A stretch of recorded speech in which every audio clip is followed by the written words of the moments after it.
Voilà. Donc rebonjour, c'est Jérémy du club Movance Roller Inc. Et on va attaquer un sujet très important, comment s'arrêter en roller, et surtout en roller quad.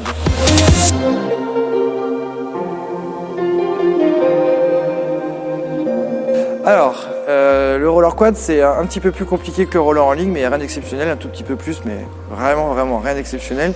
Il faut surtout se méfier du frein. Donc on a un frein tampon sur le roller. Beaucoup de gens pensent que le frein sert à freiner, mais il y a une technique pour y arriver. Donc c'est surtout pas d'essayer de freiner avec la jambe derrière et le frein qui frotte par terre. Ça va ne faire que écarter vos jambes et risquer de tomber en avant ou en arrière. Il faut réussir à freiner avec le frein tampon. Ce qui est un petit peu compliqué, c'est qu'il faut faire un pivot marche arrière et faire frotter son frein tampon sur le sol en arrière avec la jambe en extension.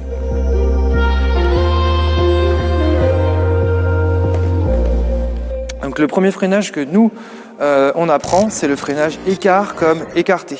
Donc je reviens sur la position de base qu'on avait fait à la première vidéo où c'était démarré. Plus mes pieds sont écartés, plus je vais avoir de force, de stabilité. Donc oui, pour freiner en roller quad, en roller en ligne c'est pareil, il faut avoir les jambes écartées pour avoir de la force vu qu'on met une opposition au sol. Donc comme c'est le freinage écart comme écarté, on peut l'appeler aussi frotte roller. Et il faut tout simplement écarter ses jambes, rapprocher un peu ses pointes de pied et résister. C'est vraiment ça. C'est un geste technique et c'est un geste dynamique. Vu que je vais me mettre en opposition au sol, je vais devoir faire frotter mes roues sur le sol. Donc ça va me demander de l'énergie musculaire très fortement et surtout de la flexion. Donc c'est la combinaison de la flexion, de l'énergie musculaire et de plié grandi qui va faire que le freinage est efficace et fonctionne. Pour qu'un freinage soit efficace, je peux très bien me dire en à peu près 3 secondes, il faut que je sois arrêté. Donc quand je lance mon freinage, il faut que je compte 1, 2, 3. Si je suis arrêté, j'ai maîtrisé mon freinage. Si ça dure 5, 6, 7, 8 secondes, c'est plus mes rollers qui m'ont maîtrisé et ça s'est arrêté parce que j'ai perdu de l'inertie, de la vitesse, plutôt que moi qui ai fait l'action de freiner.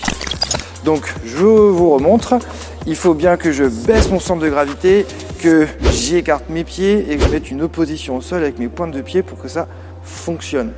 Le freinage écart, quand il est fini, je dois avoir les jambes écartées. D'accord ? Si mes jambes sont resserrées, forcément je vais reprendre de la vitesse, donc ça ne sera pas efficace. Et je vais ramener mon centre de gravité, donc mes appuis aussi proches de mon centre de gravité, donc ce qui va faire me grandir et c'est pas forcément ce qu'on veut faire pour le freinage écart.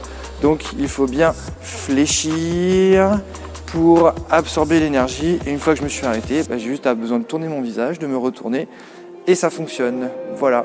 À très bientôt sur les rollers. Salut!